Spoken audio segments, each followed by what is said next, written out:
things books all the time. I am in a very good mood today. I mean, you can't really be in a bad mood talking about brand new books that you've gotten, but I'm in a really good mood today. I don't know why, so I'm just like riding this wave. You know when you just like don't know why you're in a good mood but you're super hyped? So I just feel like, you know what, I'm just gonna ride this wave and just like live in joy, right? Okay, so I told a little bit of a lie.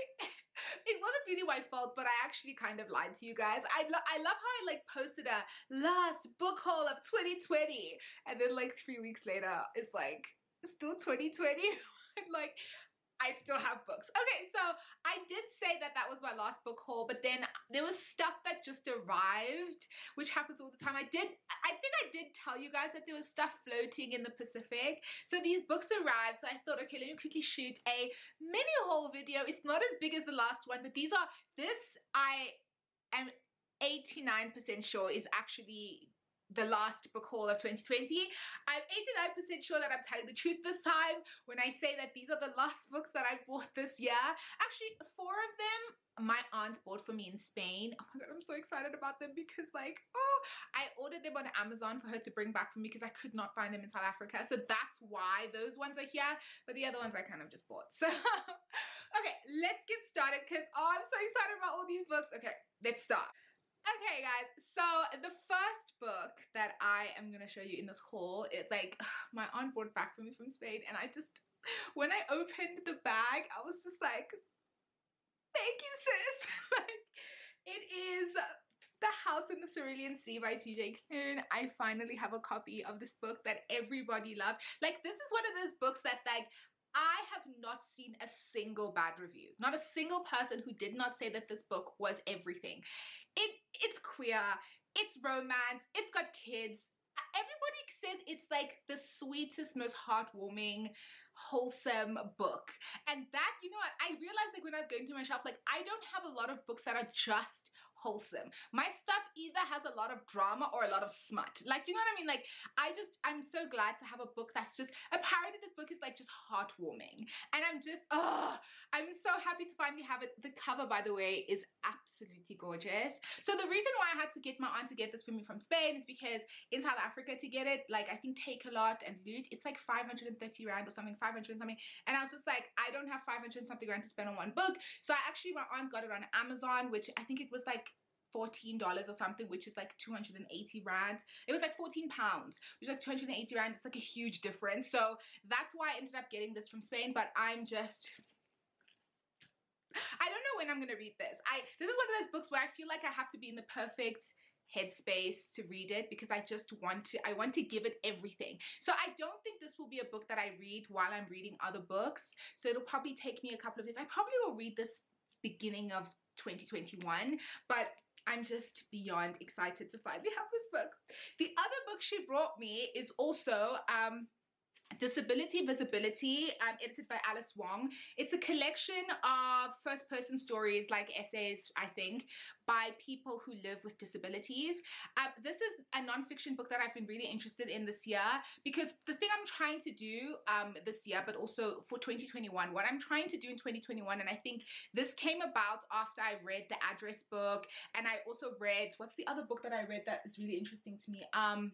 Don't Touch My Hair by Emma Dabiri, and also now reading Men Who Hate Women, is I'm looking for non-fiction that is social justice still and speaks about things like race and gender identity, but is more intersectional. I want social justice books that come at it from a different angle, and I know that the realities of living with disabilities and what that means in the world is something I'm very unfamiliar with. So I definitely want to read more books about disabilities. I want to read more books that talk about different social justice issues from different perspectives, you know what I mean? Because I think I've been in this kind of vacuum of reading purely race and gender theory because obviously I'm a black woman, and also queer theory because I'm a black queer woman.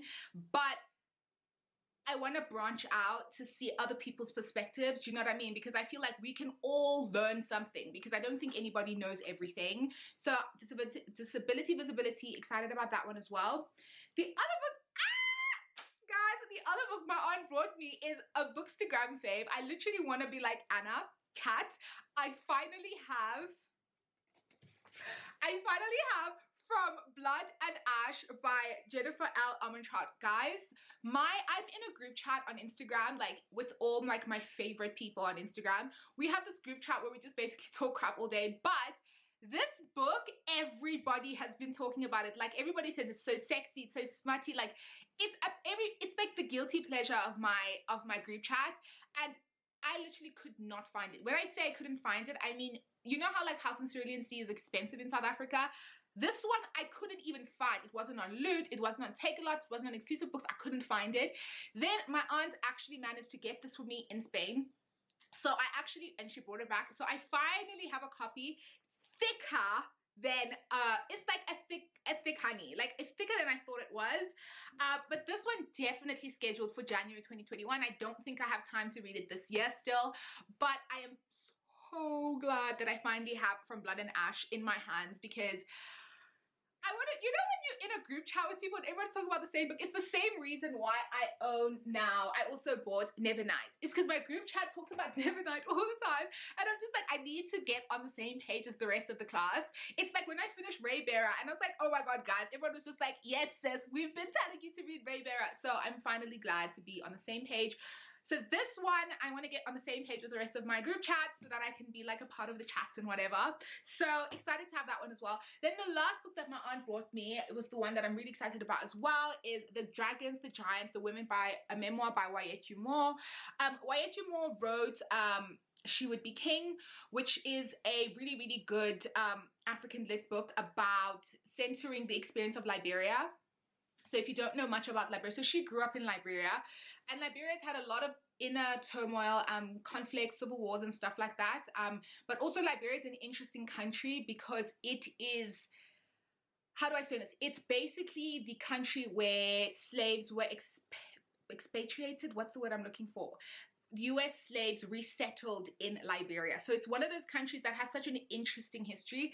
So this is Wayethu Moore's memoir. So I'm so interested to read her memoir because everybody who's read this says that it reads like fiction because it's so richly done. Like, it's not like your typical memoir. But I think writers, especially fiction writers, when they write memoirs, it's a very different experience because the nature of the way they write is like it's rich. They weave things together. It's like a very intricate story. So I'm excited to finally have this. Everybody who's read this has said it's brilliant, and yeah. So those are the 4 books from the first 4 books in the haul that my aunt bought me. Okay, so next up, I have a book that I ordered on Take-A-Lot because Kai said it was really, really good. It's The Fell of Dark by Caleb Roehrig. It is, from my understanding, it is vampires, high school vampires, but queer. So basically think Twilight if Twilight was queer and talking about like 2 gay boys as the main characters. This is my understanding of the plot generally. But I'm also not reading the back because I want to be kind of surprised. But that's basically what it is, like a queer Twilight. And when I saw that, because when Kai was talking about it on Instagram, I was just like, oh my god, this sounds like such a vibe. This is the kind of thing that I would really just like enjoy. I love queer YA, and I also love vampires, werewolves, all that thing. So this looked amazing, so I ended up picking that up as well. The other thing that I got, guys, this cover, are you kidding me? Look at that. Oh my god. Facing the Sun by Janice Lynn Mather. It is literally the most, like, check that out. It's the most, oh yeah, look. Guys, how gorgeous. I can't even get over how beautiful this cover is. So it's a YA, black girl YA, centering, I think it's Caribbean, centering 4 friends, and they're different. So basically it's like a multi-narrative YA novels with 4 female friends who have different things going on. So there's Eve, Faith, Kiki, and Nia. Nia's mother's got an overprotective mother. Kiki is a poet. Faith is a dancer. And then Eve is kind of like the rock of her family of 7, trying to navigate being a kid, but also having so many responsibilities. So it's one of those like multi-narrative, coming of age, Bildungsroman, English major, Bildungsroman type books with multiple characters. So I saw YA, I saw black girls, I saw beautiful cover, I saw Caribbean, and I just thought, okay, I need to have this. It's absolutely beautiful. Let me show you guys this again because like y'all need to, I can't. I just don't even know how I'm gonna shoot that video for Instagram, but I'm just looking forward to that. Then the other book that I picked up was Set Fire to the Gods by Sarah Raj and Kristen Simmons. It is basically what I understand it to be is YA but Gladiator. Like, think the movie Gladiators, but like a YA version. First of all, and it says in the synopsis, I think at the back, it says like people, when I read about it, it said fans of An Ember in the Ash, I was done. When I heard fans of Sabotage here, I was just like, me. So they know, like, if you love Sabotage here, you'll love this. And I was just like, yes. The cover is also really pretty, and also the synopsis sounds really good, and I'm just interested in it. It's like apparently like an adventure type thing, more action packed, not necessarily like so much drama, but like action, fighting, blood, gladiators, but a YA version. So I'm excited to read this as well. Then the other two things that I picked up were, I finally got volume 2 and 3 of the Fence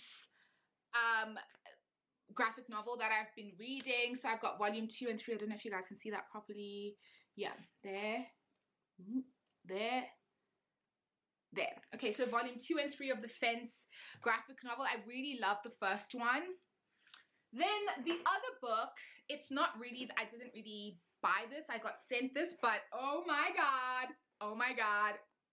I'm so excited because when this arrived, I almost like ugly screamed. It's in the box because I just kept it there, but I finally have a copy of Luster by Raven Leilani. I am like, oh, this book, there's a very good chance that by the time you guys see this video, I would have read this book already because I'm thinking of reading it now. I literally want to drop everything to read it now. It's actually not that long. It's like 220 pages, which I'm surprised about. I didn't think it was that short, but it looks absolutely gorgeous. Like, look at that cover. And I like a messy black female protagonist who's just going through life, making all the bad decisions. You know, like how in Queenie, you just want to shout at Queenie, but at the same time, you're just chuckling like, girl, I feel you. Like, I can relate to this so much. Like, I'm looking for, and apparently Luster is the same. It's just like a messy black girl just trying to get from point A to point B. And I like those kinds of stories that give like black characters room to be messy and bad and good and happy and sad and just all the things, instead of trying to like box them in into like one particular way of being, if that makes sense. And then the last thing that I picked up isn't necessarily a book. It is this cookbook, Half Baked Harvest cookbook. I got this on sale at Exclusive Books. I think I got it for like $200. I am so happy. I actually follow Half Baked Harvest on Instagram. The recipes always look so bomb. I like to try out their stuff. So I'm glad to finally have like an actual copy of her cookbook. Everything just looks so good.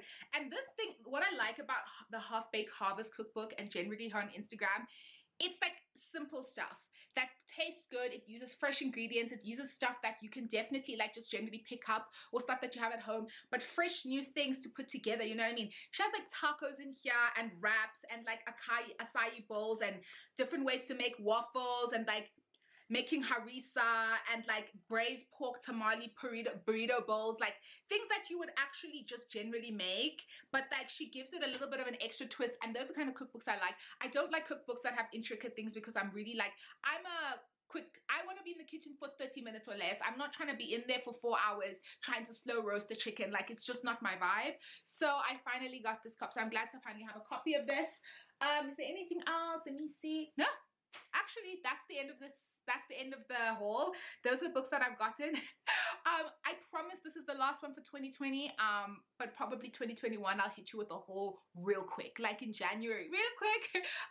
But yeah, so I'm looking forward to all of these books. They all look really good. The covers are beautiful. I'm ready, like I'm gearing up for a really great 2021 reading experience. Right. Thank you so much for watching this video. Don't forget to subscribe to my channel if you haven't already. I mean, if you haven't, I don't know what you're waiting for. Don't forget to subscribe to my channel. Follow me on Instagram. Like this video and comment and let me know if you read any of these books, if you like any of them, what you think of them. Yeah. Thank you so much for watching this video. I hope you guys have a really good day. Bye.